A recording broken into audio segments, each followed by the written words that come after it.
On a winter morning wrapped in mist, Rudra sat alone on a worn wooden bench at the railway station.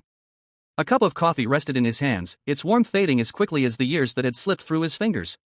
There was a strange emptiness in his eyes, as though life, despite all its passing moments, had left something unfinished within him. And then she arrived. She stepped onto the platform like a quiet interruption to his solitude. Draped in a soft blue shawl, her hair kissed lightly by the morning dew, she seemed almost unreal, like a memory he had never lived. Her name was Neera. Their first exchange was effortless, almost uncanny in its ease. There was no hesitation, no distance, only the quiet recognition of two souls who felt, somehow, that they had met before in another time, another life. Neera's laughter carried a warmth that settled gently into the hollow spaces of Rudra's heart, filling them with a light he had long forgotten. Days turned into something softer, something deeper. What began as casual conversations over coffee soon unfolded into long, wandering discussions about life, dreams, and the fragile beauty of human connection.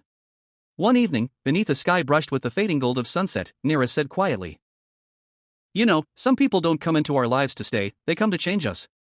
Rudra said nothing. He simply looked into her eyes, and in them, he saw a future he had never dared to imagine. But life rarely follows the path we hope for.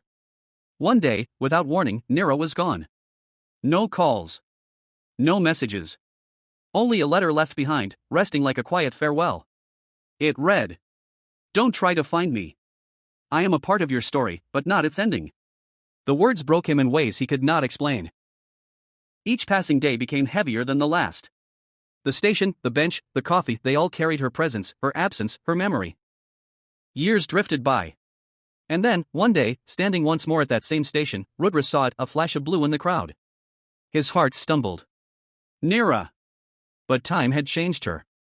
The light in her eyes had dimmed, replaced by a quiet weariness. Her smile, though still beautiful, carried the weight of untold stories. "You came back?" Rudra's voice trembled. Neera smiled faintly. "Some stories are beautiful because they remain unfinished. But I thought, perhaps this time, we could write an ending." Without a second thought, Rudra reached for her hand, holding it as if he feared time itself might steal her away again.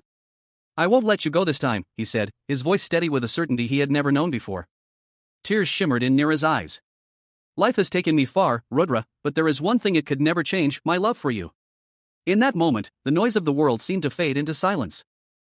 There were only two hearts, beating in quiet harmony, finding each other after being lost for far too long.